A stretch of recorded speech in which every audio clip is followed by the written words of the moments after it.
ఇగో దసరా ఇంకా ఒక 20 రోజులు మాత్రమే సమయం ఉన్నది. ఇప్పటి వరకు లాభాల వాటా ప్రకటించలేదు. మీరు మాట ఇచ్చిన దాని ప్రకారం ఎవరైతే గెలిచినటువంటి ఏఐటీసీ యూనియన్ ఉన్నదో 35% లాభాల వాటా ఇప్పిస్తామని చెప్పేసి మీరు ఎన్నికల వాగ్దానంలో చెప్పారు. ఇప్పటి వరకు లాభాల వాటా ప్రకటించలేదు. మరి లాభాల వాటా ఎప్పుడు ప్రకటిస్తారు? 35% ఖచ్చితంగా గత సంవత్సరం చేసినట్టుగా అందులో నుంచి రకరకాల పేర్లతోటి దాన్ని మరి మినహాయించి లాభాలు పంపిణీ చేసేటువంటి ప్రయత్నం చేస్తారా?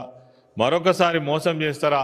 మేము డిమాండ్ చేస్తున్నాం ఏదైతే ఉందో మీరు ప్రకటించిన దాని ప్రకారమే ఏదైతే సింగరేణి సంస్థ ఈసారి గత సంవత్సరం కంటే ఎక్కువ లాభాలు వచ్చినాయి, దాన్ని త్వరలోనే ప్రకటిస్తామని ఈ మధ్యనే మేము కలిసిన సందర్భంలో సిఎండి గారు మాకు చెప్పినటువంటి మాట ప్రకారం మరి లాభాలను ప్రకటించి లాభాలలో 35% మరి లాభాల వాటా కార్మికులకు పంపిణీ చేసేటువంటి నిర్ణయం తొందరలో సిఎండి గారు కావచ్చు, రాష్ట్ర ప్రభుత్వం కావచ్చు తక్షణమే ప్రకటన చేయాలని కూడా మేము ఈ సందర్భంగా డిమాండ్ చేస్తా ఉన్నాం.